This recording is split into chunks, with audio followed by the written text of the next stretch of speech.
Olá, bom dia a todos. Sejam bem-vindos e bem-vindas a mais um Evangelho no Lar, aqui do Lar Espírita Casa do Samaritano. Enquanto o Instagram vai notificando os amigos do Lex, eu vou fixando aqui nos comentários o tema do Evangelho de hoje. Bom dia, Tereza.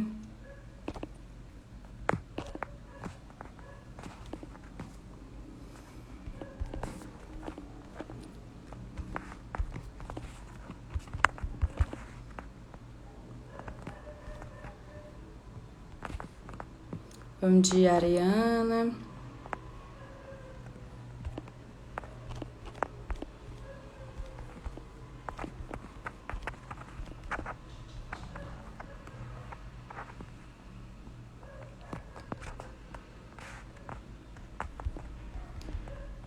Estou aqui colocando nos comentários o tema do Evangelho de hoje,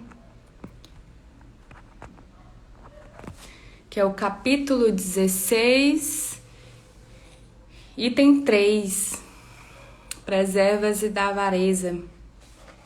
Dando aqui seguimento, né? A Priscila iniciou no domingo esse estudo. Bom dia, Pedro. Que não se pode servir Deus e a Mammon. Então a gente vai falar um pouquinho hoje sobre a avareza, né? Que é um desses 7 pecados reconhecidos pela Igreja Católica como capitais.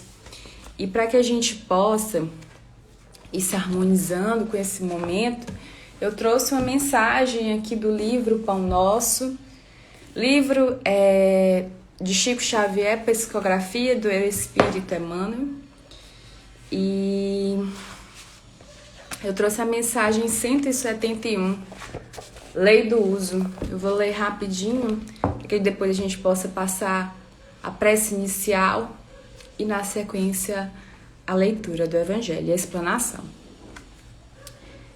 E quando estavam saciados, perdão, foi essa mensagem que eu havia selecionado. Deixa eu só olhar bem aqui. É uma outra que vem trazendo ensinamentos bem importantes sobre a mensagem de hoje.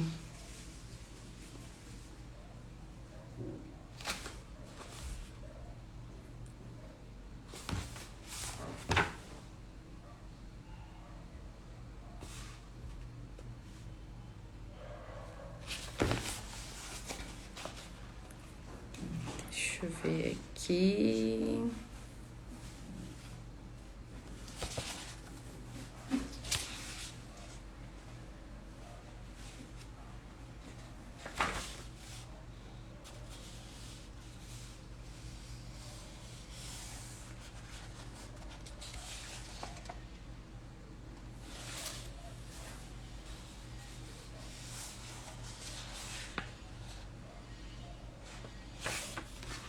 Bem, como eu não achei... eu tinha separado uma outra mensagem. A gente vai fazer a moda do Evangelho que nós costumamos fazer em casa. Bom dia, Valéria. Vamos mudar um pouquinho, porque... E eu vou abrir de forma aleatória em alguma mensagem. Talvez seja esse os planos da espiritualidade para essa manhã. Então, vou abrir de forma aleatória, pedindo a intuição divina. Então, abrindo a mensagem 76, as testemunhas aqui do livro Pão Nosso, Valéria, Wendel, e ele diz: portanto, nós também, pois que estamos rodeados de uma tão grande nuvem de testemunhas, deixemos todo o embaraço. Este conceito de Paulo de Tarso merece considerações especiais por parte dos aprendizes do Evangelho. Cada existência humana é sempre valioso dia de luta, generoso degrau para a ascensão infinita. E em qualquer posição que permaneça, a criatura está cercada por enorme legiões de testemunhas. Não nos reportamos tão somente aquelas que constituem parte integrante do quadro doméstico, mas acima de tudo, aos amigos e benfeitores de cada homem, que o observam nos diferentes ângulos da vida, dos altiplanos da espiritualidade superior. Em toda a parte da terra, o discípulo respira rodeado de grande nuvem de testemunhas espirituais, que lhe relacionam o espaço e anotam as atitudes, porque ninguém alcança a experiência terrestre a esmo, sem razões sólidas com base no amor ou na justiça. Antes da reencarnação, espíritos generosos endossaram as súplicas da alma arrependida. Juízes funcionaram nos processos que lhe dizem respeito. Amigos interferiram nos serviços de auxílio, contribuindo na organização de particularidades da luta redentora. Esses irmãos e educadores passam a ser testemunhas permanentes do tutelado, enquanto perdura a nova tarefa, e lhe falam sem palavra nos refolhos da consciência. Filhos e pais, esposos e esposas, irmãos e parentes consanguíneos do mundo são protagonistas do drama evolutivo. Os observadores, em geral, permanecem no outro lado da vida. Faze, pois, o bem possível aos teus associados de luta, no dia de hoje. E não te esqueça dos que te acompanham, em espíritos cheios de preocupação e de amor. Thaís, bom dia. Valéria. Bem, essa mensagem que foi aberta de forma aleatória, mas muito engrandecedora para o nosso evangelho de hoje, ela fala que nós não estamos sozinhos, né? Que antes da gente vir para a Terra houve toda uma preparação, que tem espíritos do outro lado que nos auxiliam o tempo todo, que estão analisando as nossas atitudes. Então a gente precisa, muitas vezes a gente se sente sozinho, acha que ninguém está ali nos dando força, mas nós temos esses irmãos que estão intercedendo por nós o tempo todo. E a gente também precisa honrá-los, né? Na nossa vida a gente sempre busca honrar os nossos parentes consanguíneos, trazendo orgulho a eles. Então também vamos honrar esses nossos irmãos fraternais que nos auxiliaram antes da nossa vinda, que permanecem nos auxiliando em laços que só o amor é capaz de explicar. Então, João Alberto, seja bem-vindo. Louane, vamos passar a nossa prece inicial. Então, a gente costuma aqui, no movimento, fechar às vezes os olhos, não como uma forma de ritual, mas para que a gente consiga se concentrar nesse momento. Então vamos lá. Deus de infinita bondade, misericórdia e poder, recomenda o nosso irmão fraternal Francisco de Assis que nós possamos ser instrumentos de vossa paz. Que nesse ano, Senhor, que se inicia, 2022, que nós possamos renovar as nossas esperanças, a nossa fé, colocando em prática o que o irmão nos recomendou, sendo um instrumento de vossa paz. Que nós possamos levar às pessoas amor, esperança, conhecimento. Que durante esse quadro que se mostra sobre a Terra, de doenças respiratórias, em que a ciência já anuncia o início do fim da pandemia, que nós possamos nos manter serenos, prudentes, praticando não só a profilaxia do lar e a profilaxia recomendada de medidas sanitárias, mas a profilaxia da mente, fazendo uma limpeza, Senhor, nos pensamentos negativos, nas más atitudes e conservando sempre a nossa casa mental limpa, higienizada, repleta de amor, de benevolência, de sentimentos positivos, que possamos, Senhor, ser uma emanação, emanar energias positivas para o nosso mundo, possamos colaborar nessa evolução do planeta, nesse momento de transição. Auxilia-nos, Senhor, no Evangelho desta manhã, que assim seja. Bem, Eu coloquei fixo aí no comentário, hoje a gente vai fazer uma leitura do capítulo 16, item 3, preserva-se da avareza. Eu acho que no banner tem abstência da avareza, porque cada evangelho tem a sua tradução, mas não muda o conteúdo, né? Não muda a lição. É uma passagem curtinha, então eu vou ler rapidinho. Então, no meio da turba, um homem lhe disse: Mestre, diz a meu irmão que divida comigo a herança que nos tocou. Jesus lhe disse: Ó homem, quem me designou para vos julgar-vos ou para fazer as vossas partilhas? E acrescentou: Tende o cuidado de preservar-vos de toda a avareza, porquanto, seja qual for a abundância em que o homem se encontre, sua vida não depende dos bens que ele possua. Disse-lhes a seguir esta parábola. Havia um rico homem cujas terras tinha produzido extraordinariamente, e que se entretinha a pensar consigo mesmo assim: que hei de fazer, pois já não tenho lugar onde possa guardar tudo que vou colher. E aí ele pensou em seguida: já sei o que é que eu vou fazer. Vou demolir os meus celeiros e construir outros maiores, onde colocarei toda a minha colheita e todos os meus bens. E direi à minha alma, tens de reserva muitos bens para longos anos. Repousa, come, bebe, goza. Mas Deus, ao mesmo tempo, olhando ali o homem, disse: que insensato és! Esta noite mesmo tomar-te-ão a alma. Para que servirá o que acumulastes? É o que acontece. Aquele que acumula tesouros para si próprio e que não é rico diante de Deus.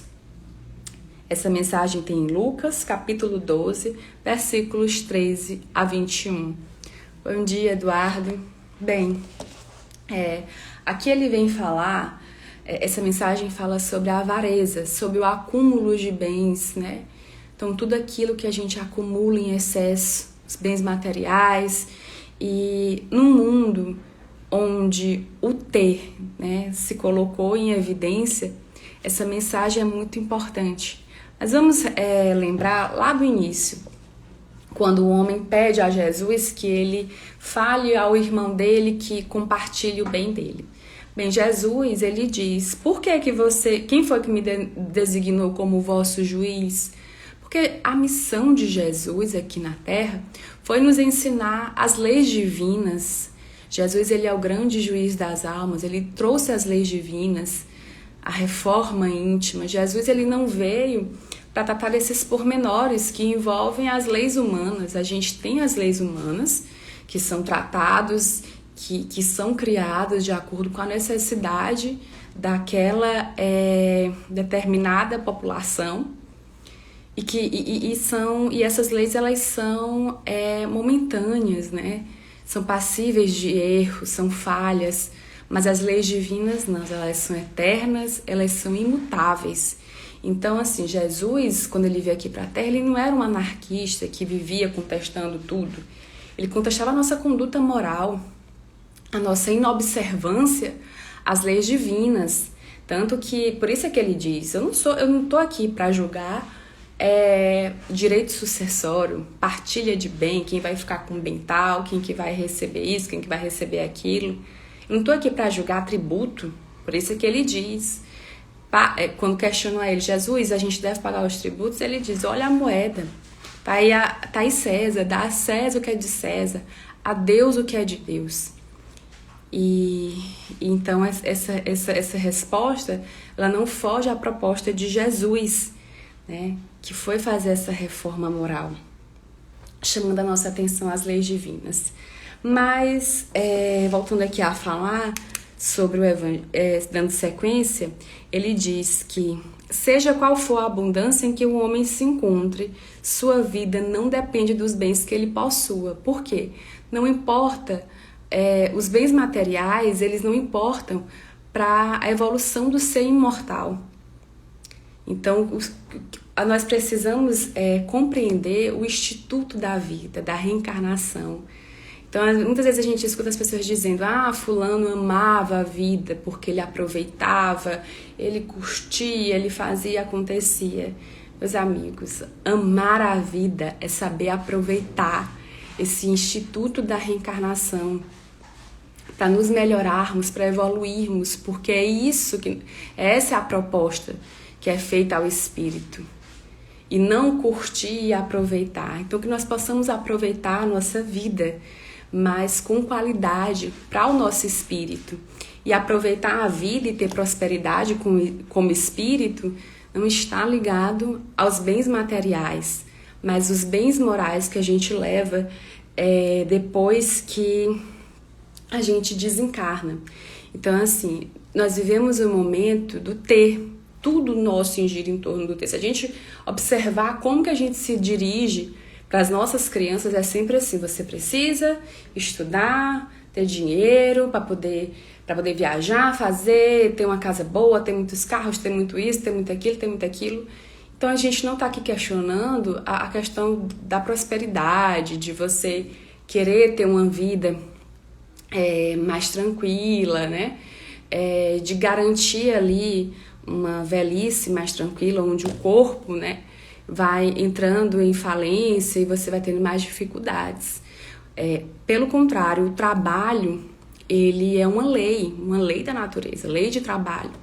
Então a gente precisa realmente trabalhar, mas aqui ele fala dos excessos, né, como ele diz, qualquer tipo de abundância que você tenha, de viver da ostentação, que é o que a gente vê hoje, de ter sempre mais e querer sempre mais. E essa preocupação em querer sempre mais faz com que a gente trabalhe mais, com que a gente empregue a nossa mente mais voltada a isso. Isso nos traz aflições, porque eu não consigo ter aquilo, eu não posso, eu preciso ter, fulano tem, isso estimula a inveja, o orgulho, a maledicência. Você vive uma vida infeliz, vazia, né? Então, quantos irmãos se valem? Ah, mas é porque eu tive uma vida muito difícil no início, passei por dificuldade financeira e agora tudo que ameaça o meu sossego dos bens materiais, eu vou lá e conservo. E a gente precisa encontrar uma balança, né? Um equilíbrio entre o excesso e a avareza. Então é preciso encontrar esse equilíbrio, até onde eu estou sendo excesso, até o que é supérfluo, e até onde eu estou sendo avaro, né? Então encontrar um equilíbrio entre a avareza e a prodigalidade, porque a gente vê também muitos irmãos que conservam, né, uma atitude mental de guardar muito, e deixam aí de aproveitar, de usar o dinheiro para si. Então tem uma música que eu gosto muito do Frejá, que é Amor para Recomeçar. E aí tem um trecho que diz assim: é que você ganhe muito dinheiro, pois é preciso viver também, mas que você diga a ele quem é o dono de quem. Então, assim, o dinheiro, os bens materiais, ele tem, sim, a sua finalidade. A gente vive no mundo material. Então, nós precisamos ter a nossa casa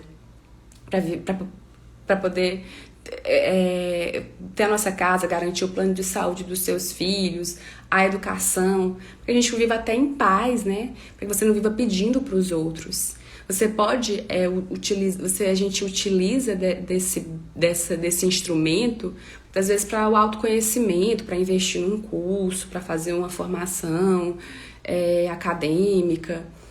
Você utiliza ali para poder comprar livros, para poder se conhecer, fazer uma terapia. Você utiliza desse instrumento para ajudar o próximo, para alimentar uma pessoa que passa fome, para levar agasalho a alguém que não tem uma roupa, para dar uma medicação a alguém que está doente. Bom dia, Igor Martins. Para você levar educação a uma criança órfã que foi abandonada. Então vai lá, busca um orfanato, vai levar amor, leva um livro, leva conhecimento, leva exemplos. O dinheiro, ele é instrumento.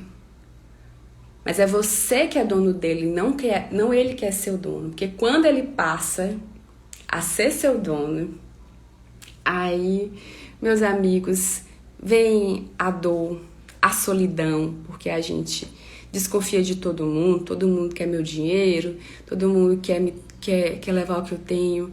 Vem a solidão, o vazio. Então, a gente vê tantos exemplos de pessoas que são muito ricas e que sofrem depressão porque experimentam vazio. Agora eu desafio vocês a me apontar uma pessoa que trabalha com caridade, fazendo bem, ajudando o próximo que tenha depressão. Não tem. A pessoa às vezes pode ficar cansada, desestimulada diante das dificuldades, mas você não vê uma pessoa com depressão, porque é uma pessoa que ela vibra amor. Tem uma série no Netflix que eu gosto muito, que inclusive se tornou famosa, que é o Round 6. Então, quem não assistiu ainda, eu aconselho beber uma aguinha agora, porque nesse comentário contém spoilers. Mas assim, é muito interessante, porque é uma série que ela mostra ali o universo de forma bem radical, mas mostra do que a pessoa é capaz por dinheiro, né? Ele pega ali pessoas que estão passando dificuldade financeira e colocam ali se desafiarem, experimentarem várias situações onde elas têm que podem vir a morrer. Então é um tipo de suicídio nas provas, que muitas vezes assassinam, enganam o seu próximo. Tudo isso por dinheiro. E aí lá o personagem principal, quando ganha, ele não utiliza, porque ele olha para trás, ele vê tudo que ele se sacrificou e ele percebe que não valeu a pena. E uma outra lição também que ela diz lá no final é quando ele questiona o senhorzinho, né? Mas por que você fez isso? Ele diz, olha, tem uma hora que é tanta coisa que você cansa, porque você já experimentou as melhores comidas do mundo, já fez as melhores viagens, já passou por tudo. E tem um vazio. Porque esse vazio, só o bem que é capaz de nos preencher. Mas a gente precisa saber também administrar os nossos bens.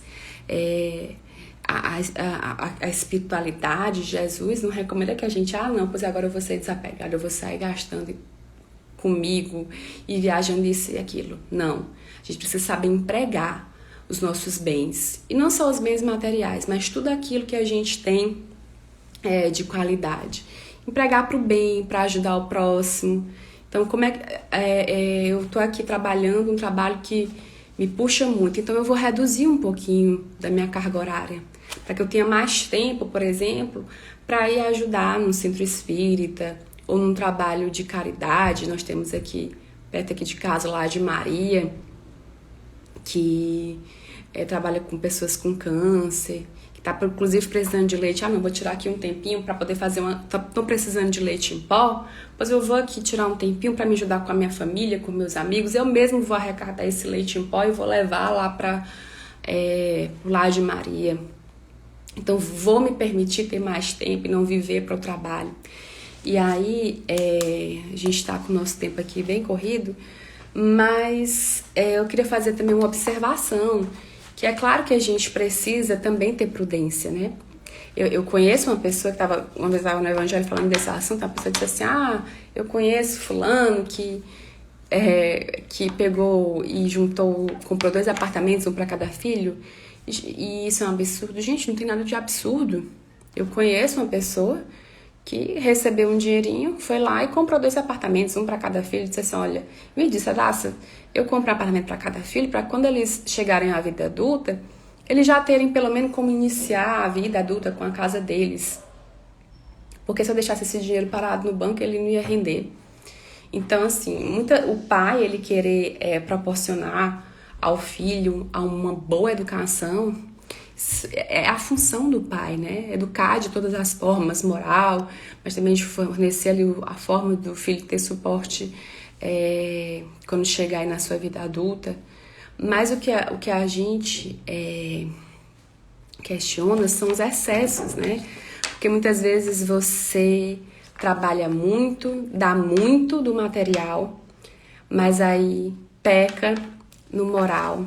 Você não dá amor, você não dá atenção, você não dá bons exemplos, você não ensina a seu filho a lidar com a matéria, né? Que é o dinheiro é matéria, como que ele vai lidar, ele vai administrar. E aí você cresce um adulto que tem tudo na mão, que não sabe, que não consegue ir atrás das suas coisas porque foi acostumado a ter tudo na mão, não valoriza o dinheiro, muitas vezes põe a perder todo o bem que o pai juntou. E aí você chega um momento que o desencarne vem, você olha para trás e vê que o que você construiu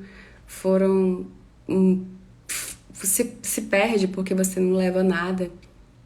E nem o que você podia deixar, que era o seu exemplo, a sua história, o que a gente deixa para as pessoas são as lembranças. Nem isso você deixa, porque às vezes a pessoa parte, a família fica ali dividida por conta dos bens. Eu advogo, né, na área de família tem alguns processos de inventário e eu fico triste de ver irmãos que poderiam, não tem coisa melhor do que irmão. Eu sou apaixonada pelos meus irmãos ali que acabam com as suas relações por causa de um dinheiro ali que não adianta você brigar, se chatear com o irmão, ficar intrigado, porque no final das contas o dinheiro vai ser dividido da mesma forma, ele vai passar pelo mesmo processo ali no processo de inventário, não vai fazer diferença você ficar perseguindo um irmão por causa de herança. Então é muito triste ver esses quadros, a gente precisa se preservar contra eles. Bárbara, bom dia. Bem, meus amigos, então o evangelho é isso, que a gente possa entender que a principal abundância que a gente precisa cultivar é o amor, o auxílio ao próximo, que nós possamos no nosso dia a dia tomar inteligente disposição de conseguirmos administrar os nossos bens de uma forma que seja proveitosa ao nosso espírito e também proveitoso à coletividade. Então vou passar agora para a nossa prece final. Deus de amor e de bondade, obrigada, Senhor, por esse evangelho, por essa manhã de ensinamentos. Que esse evangelho, essa semente lançada em nossos corações, possa, Senhor, crescer. Que nós possamos utilizar da matéria de forma correta, de forma inteligente, utilizando dela para o nosso aprimoramento e não nos escravizando a ela, erro que nós com certeza já cometemos e vemos cometemos em tantas vidas, que nós possamos, Senhor, quebrar esses ciclos e nos melhorarmos. Auxilia, Senhor, leva a tua luz a cada irmão que está assistindo essa live nesse momento. Abençoa, Senhor, todo o nosso país, o planeta Terra, a lidar com as dificuldades que se mostram. Dificuldade, Senhor, é essa que constitui a nossa redenção como planeta. Que assim seja, Pai. Obrigada, Eduardo, a todos os irmãos que acompanharam aqui ao vivo, aos que vão assistir ao longo da semana. Fica aí o nosso abraço e até o próximo encontro. O próximo evangelho é no sábado, 9 horas da manhã.